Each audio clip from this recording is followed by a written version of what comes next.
नमस्कार, news India देख रहे हैं आप। मैं हूं आपके साथ निशा तिवारी। देवभूमि की तमाम बड़ी खबरों का रुख कर लेते हैं। रामनगर मांस मामले में लंबे समय से फरार चल रहे मुख्य आरोपी और हिंदूवादी नेता मदन जोशी ने अप्रत्याशित तरीके से रामनगर कोतवाली में आत्मसमर्पण कर दिया है, जहां पुलिस पिछले कई दिनों से मदन जोशी की तलाश में जगह जगह दबिश दे रही थी और यहां तक कि कोतवाली के बाहर भी गिरफ्तारी की योजना बनाई गई थी। जानकारी के अनुसार पुलिस को आदेश था कि मदन जोशी आत्मसमर्पण करने आ सकते हैं, इसलिए कोतवाली के बाहर पुलिस बल तैनात किया गया था। लेकिन मदन जोशी अलग ही रास्ते से स्कूटी पर सवार होकर सीधे कोतवाली के अंदर पहुंच गए, जिससे पुलिस को भनक तक नहीं लग पाई। अंदर पहुंचते ही उन्होंने खुद को पुलिस के हवाले कर दिया।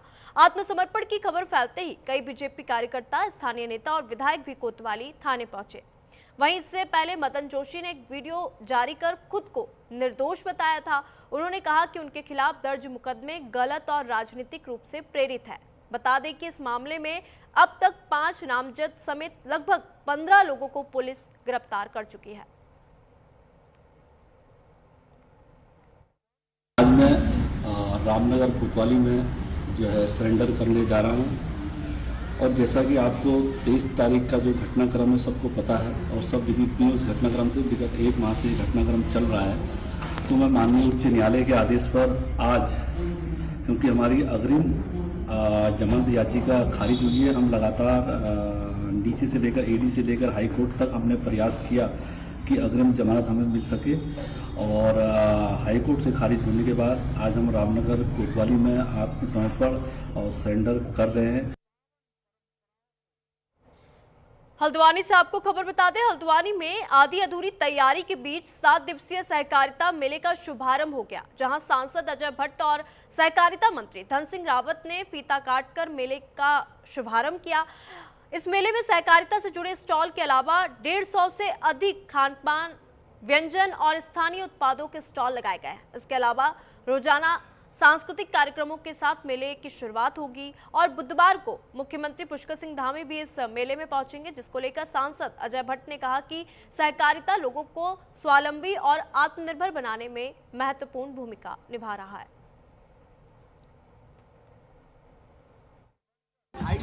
पहली बार ही सहकारिता का मंत्रालय देश में खुला है। इतने बड़े पैमाने पर आप जानते हैं कि पूरा भारत देश हमारा छोटी इकाई से लेकर ऊपर तक सहकारिता के आधार पर आच्छादित हो और अपने पैरों पर खड़ा हो जाए।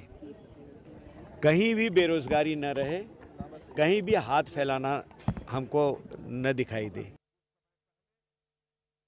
देखिए, सबसे पहले तो मैं माननीय प्रधानमंत्री जी का धन्यवाद देना चाहता हूं कि उनके नेतृत्व में भारत सरकार ने नया सहकारिता मंत्रालय खोला है और पहले सहकारिता मंत्री हमारे गृह मंत्री अमित शाह जी बने हैं।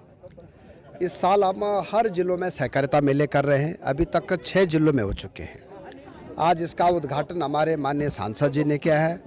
कल इस मेले में माननीय मुख्यमंत्री जी आ रहे हैं और मैं ये कह सकता हूँ कि सहकारिता विभाग के द्वारा हमने जो 0% पे ऋण अपने किसानों को दिया है, अभी तक लगभग 8,000 करोड़ रुपए हम दे चुके हैं। अल्मोड़ा में कैबिनेट मंत्री रेखा आर्य की अध्यक्षता में समीक्षा बैठक का आयोजन किया गया। बैठक विधानसभा सोमेश्वर की कई योजनाओं, सीएम घोषणाओं और जल जीवन मिशन योजनाओं को लेकर की गई। इस दौरान कैबिनेट मंत्री ने योजनाओं की प्रगति पर जानकारी ली। इसके साथ ही योजनाओं को तेजी के साथ धरातल पर उतारने के अधिकारियों को निर्देश भी दिए। सोमेश्वर के माननीय मुख्यमंत्री जी की जो घोषणाएं की गई थी, चाहे वो पेयजल के परिप्रेक्ष्य में हो, चाहे वो मंदिरों के सौंदर्यीकरण के संदर्भ में हो, चाहे वो पुल निर्माण के संदर्भ में हो, चाहे वो सड़कों के संदर्भ में हो, इसके साथ साथ में जो हमारे जनप्रतिनिधि हैं, जिला पंचायत सदस्य के रूप में हो, हमारे कार्यकर्ता के रूप में हो या आम जनमानस के रूप में, उनका भी आज प्रतिभाग हुआ। तो जो मुद्दे स्वास्थ्य के संदर्भ में हो, शिक्षा के संदर्भ में हो, वो यहाँ पर विषय लिए गए हैं।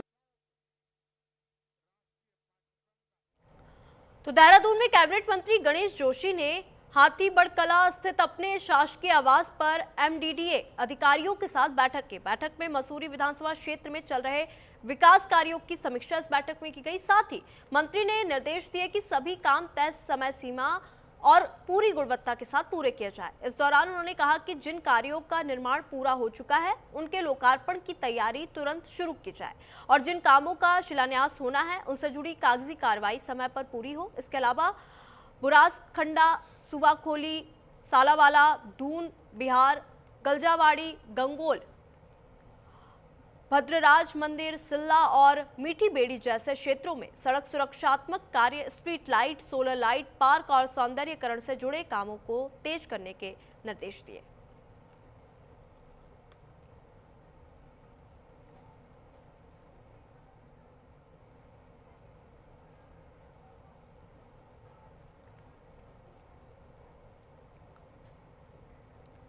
तो गुरु तेग बहादुर के 350वें बलिदान दिवस पर हरिद्वार में भव्य आयोजन हुआ, जहां उत्तराखंड के राज्यपाल lieutenant general retired Gurmeet Singh कार्यक्रम में पहुंचे। इस दौरान उन्हें गॉर्ड ऑफ ऑनर की सलामी दी गई।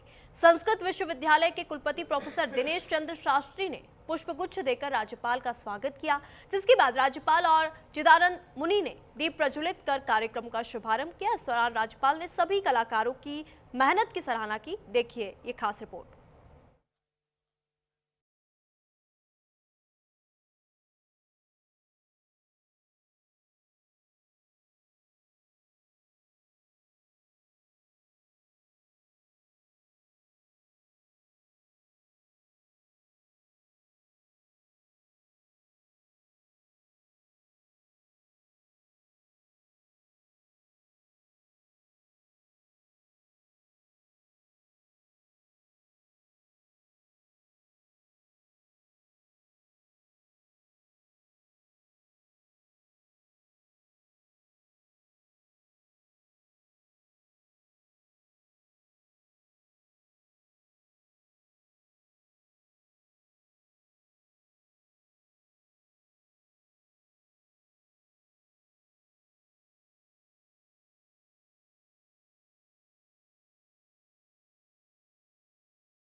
विश्वविद्यालय हरिद्वार के अंदर में 2 दिन की गोष्ठी हुई, राष्ट्रीय गोष्ठी, जिसके अंदर में गुरु तेग बहादुर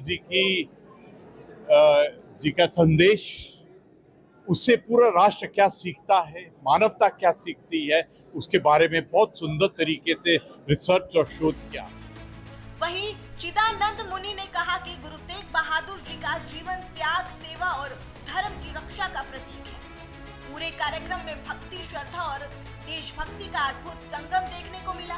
राज्यपाल ने सभी को गुरु साहिब के बताए मार्ग पर चलने का संदेश दिया और आयोजन की प्रशंसा की। जिन परिस्थितियों में नए नए नैरेटिव घड़े जा रहे हैं, ऐसे में एक ऐसा परिवार, एक ऐसे गुरु, ऐसे बच्चे, ऐसे साहबजादे, कीड़े मकोड़ों को भी अपनी जान प्यारी होती है, लेकिन उन्होंने तो देश के लिए, समाज के लिए, मानवता के लिए अपने जीवन का भी बलिदान कर दिया।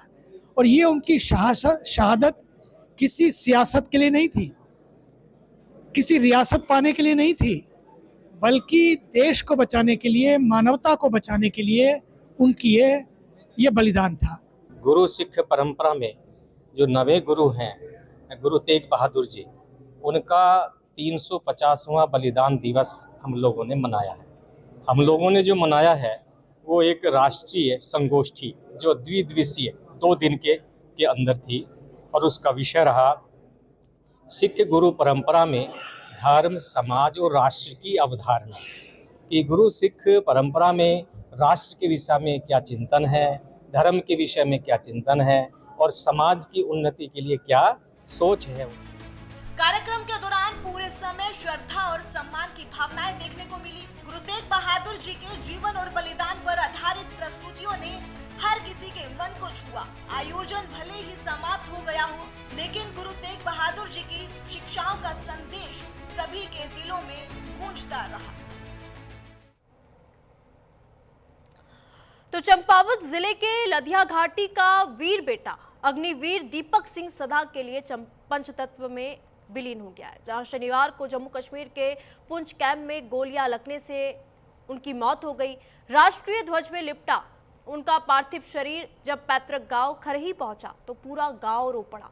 पैतृक गांव से निकली अंतिम यात्रा के साथ नदी किनारे स्थित शमशान घाट में दीपक की चिता सजाई गई। 6 राजपूताना राइफल्स के जेसीओ और जवानों ने मातमी धुन बजाकर और शस्त्र झुकाकर अपने वीर साथी को अंतिम सलामी दी। चंपावत इन्फेंट्री ब्रिगेड के सूबेदार के नेतृत्व में आए जवानों ने गार्ड ऑफ ऑनर देकर दीपक को सैन्य सम्मान के साथ विदाई दी। अंतिम संस्कार के दौरान वातावरण गमगीन हो उठा। वहीं मुख्यमंत्री पुष्कर सिंह धामी की ओर से नोडल अधिकारी, क्षेत्रीय विधायक, पूर्व विधायक, ब्लॉक प्रमुख, जिलाधिकारी की ओर से एसडीएम और पुलिस विभाग की ओर से सीओ ने पुष्प चक्र अर्पित कर शहीद को श्रद्धांजलि दी। आज का दिन इस लद्या घाटी क्षेत्रवासियों के लिए काफ़ी दुखद का दिन है। हमारे खरई निवासी श्री शिवराज सिंह जी के बड़े बेटे दीपक सिंह जो 18 कुमाऊं रेजिमेंट में एक अग्निवीर के रूप में भर्ती हुए थे और 1 साल का समय उनको 28 नवंबर को पूरा होना है शपथ ग्रहण करने के बाद, और दिनांक 22 तारीख को पुंछ जिले में एक मुठभेड़ में वो देश के लिए शहीद हो गए। आज उनका पार्थिव शरीर उनके गांव खरई में पहुंचा। खबर उधम सिंह नगर के खटीमा से है, जहां ग्राम सभा सरपुड़ा बग्गा में रहने वाले किसानों का धान नहीं तुलने से किसान परेशान हो रहे हैं, जिसके बाद सभी ग्रामीण तहसील पहुंच उप जिलाधिकारी खटीमा को धान की लिमिट बढ़ाने के लिए ज्ञापन सौंपा और लिमिट बढ़ाने की मांग की। इस दौरान किसान यूनियन उधम सिंह नगर के जिला अध्यक्ष ने कहा कि हमारा किसान यूनियन किसानों के साथ है, किसी भी प्रकार का किसानों का शोषण बर्दाश्त नहीं किया जाएगा। वहीं ग्राम प्रधान ने ज्ञापन देते हुए मुख्यमंत्री पुष्कर सिंह धामी से गुहार लगाते हुए कहा कि हमारा किसान परेशान ना हो। इसी को लेकर खटीमा एसडीएम ने मुख्यमंत्री धामी को धान तोलने के लिए और लिमिट बढ़ाने को लेकर एक ज्ञापन दिया।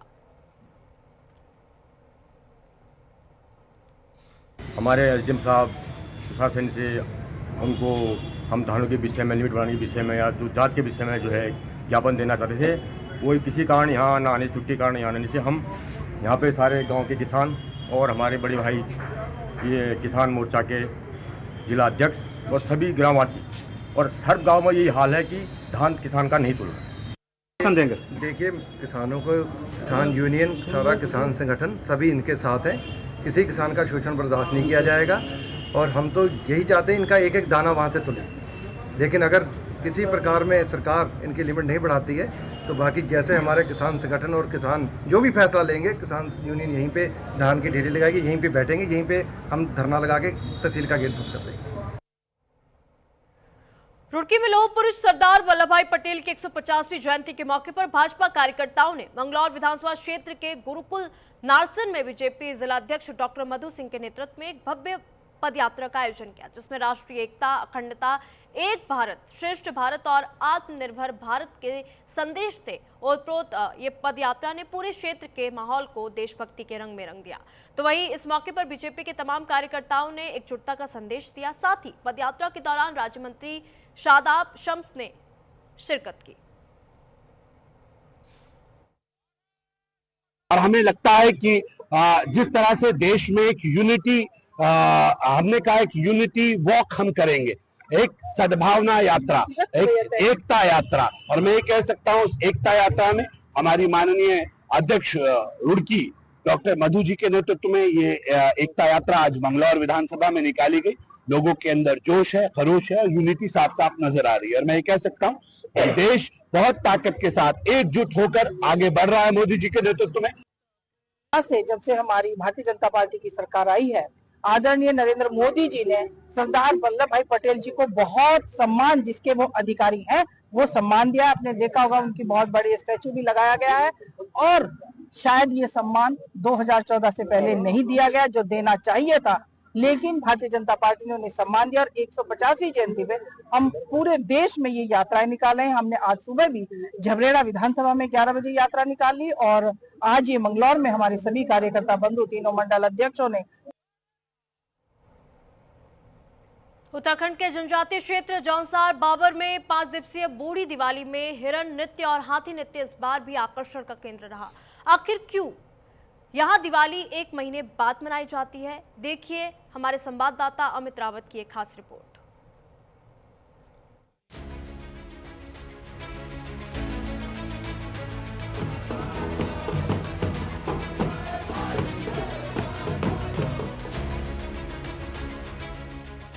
देश दुनिया में दिवाली का त्योहार बीत चुका है, लेकिन भारत में कुछ ऐसे इलाके हैं जहां दिवाली एक महीने बाद मनाने की परंपरा आज भी जिंदा है। उत्तराखंड के जौनसार, बाबर, रवई, जौनपुर और हिमाचल प्रदेश के कुछ हिस्सों में यह परंपरा बूढ़ी दिवाली के नाम से जानी जाती है। जनजातीय क्षेत्र जौनसार, बाबर में यह त्योहार पूरे 5 दिनों तक धूमधाम से मनाया जाता है।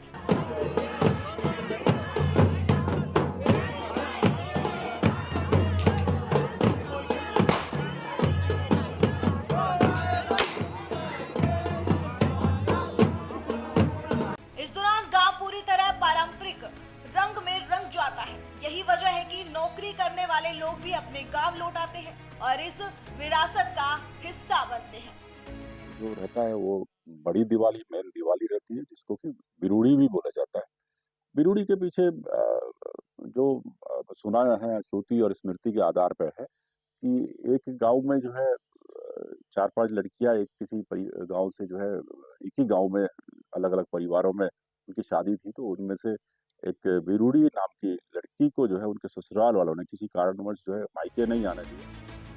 न्यूज इंडिया की टीम भी बूढ़ी दिवाली के रंगों को कैद करने जौनसार के कई गांवों में पहुंची, जहां महिलाएं और पुरुष अपने पारंपरिक वेशभूषा में सजे दिखाई दिए। 5 दिन से इस त्योहार में होलियात, जिनमें भीमल की लकड़ी की मशालें जलाई जाती हैं, बिरूड़ी जैसे अखरोट इकट्ठा कर पंचायती आंगन में फेंके जाते हैं और लोग इसे प्रसाद के रूप में ग्रहण करते हैं। और आखिर में आती है इस उत्सव की सबसे बड़ी शोभा, हाथी नृत्य और हिरन नृत्य। काठ से बने हाथी और हिरन पर गांव मुख्य राजा की तरह बैठकर नृत्य करता है, जिसे देखने के लिए दूर दूर से लोग आते हैं। जैसे आज का दिन है तो हम सभी महिलाएं वैसे तो रोज ही एक अपनी पोशाक में जाती हैं, लेकिन आज का दिन एक स्पेशल है जब हम सभी महिलाएं, लड़कियां, औरतें जो भी हैं अपना इस पारंपरिक परिधान में हम लोग आंगन में जाते हैं। जो हमारा हिरन है वो आएगा, उसको देखेंगे, उसके बाद नाच गाना होगा। मैं भी स्पेशली छुट्टी लेके मुंबई से यहाँ आई हूँ इस त्योहार के लिए, क्योंकि साल में एक बार आता है और कोशिश करते हैं कि मिस ना हो। जिस साल मिस होता है तो हम लोगों को भी थोड़ा बुरा लगता है। लेकिन इसका और भी कारण है, जैसे हमारा कृषि प्रधान क्षेत्र है, पूरा इसी पे डिपेंडेंट है, तो इस समय जो है काम बहुत होता था, अपना लोग बिजी रहते थे, तो उस दौरान शायद नहीं मना पाए जिस समय इसको मनाना चाहिए था।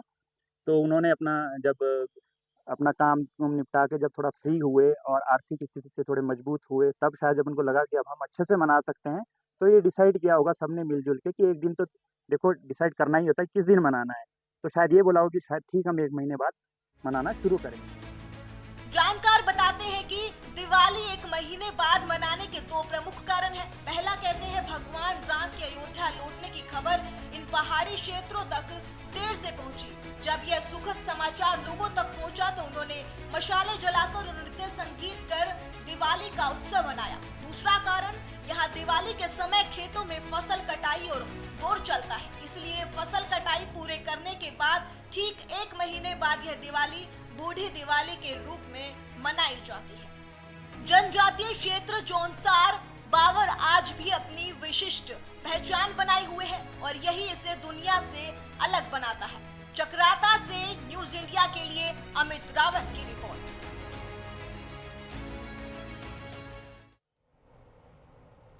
रुड़की में मंगलौर क्षेत्र में युवक को रील बनाना भारी पड़ गया। बता दें कि शादी समारोह में तमंचे पर ठुमके लगाने वाले 2 युवक पर हरिद्वार पुलिस की बड़ी कार्रवाई देखने को मिली। दरअसल वायरल वीडियो में दोनों आरोपी डीजे पर गाना बजाकर तमंचा लहराते नजर आए, जिसके बाद एसएसपी हरिद्वार के सख्त निर्देश पर थाना स्तर पर टीम गठित कर त्वरित एक्शन लिया गया। फिलहाल पुलिस ने दोनों आरोपियों के पास से 315 बोर के 2 तमंचे और जिंदा कारतूस बरामद किया।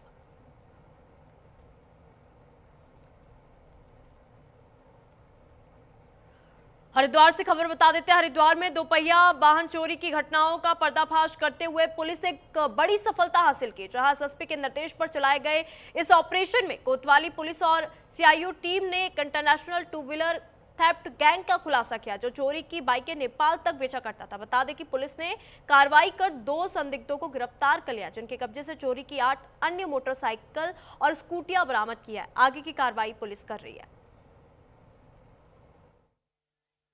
थाना रानीपुर में पिछले कुछ समय से बाइक चोरी की शिकायतें लगातार आ रही थी और इसी में एसपी सिटी और इनकी टीम को लगातार इसमें लगाया गया था, क्योंकि वाहनों के चोरी के खुलासे को लेकर जो हमारी टीमें लगी थी, इसमें एक बात जो बार बार संज्ञान में आ रही थी, इसमें कुछ लोग जो यहाँ से बाइक को उठा के चोरी करके और नेपाल तक बेचने का काम कर रहे हैं। उसमें पुलिस के द्वारा एक महत्वपूर्ण सफलता हाथ लगी है, जिसमें 2 अभियुक्तों को इसमें अभी तक पकड़ा जा सका है और उनसे अभी तक 10 बाइक्स जो चोरी की हैं वो बरामद की गई हैं और सभी हमारे रानीपुर, ज्वालापुर और आसपास सिडकुल क्षेत्र की चोरी की गई बाइक हैं।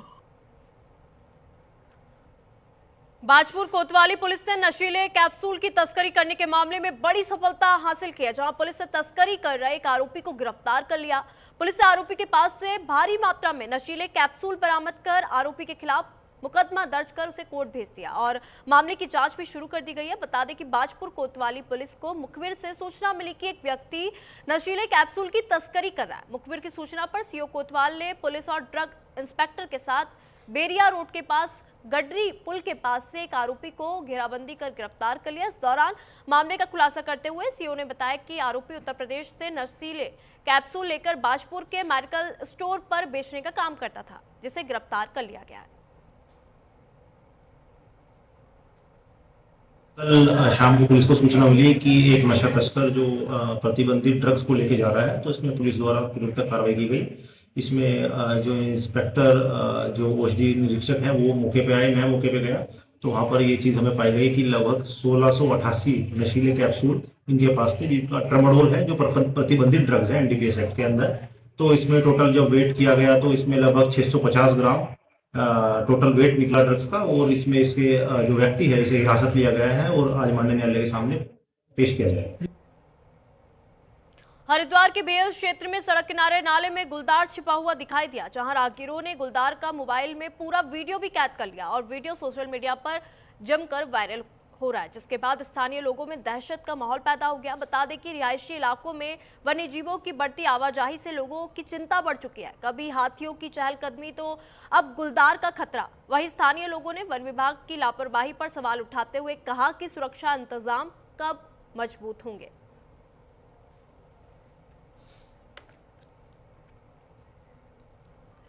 देवभूमि की खबरों में फिलहाल इतना ही। वक्त तो चला यहाँ छोटे से ब्रेक का, कहीं मत जाइएगा, जल्द लौटेंगे।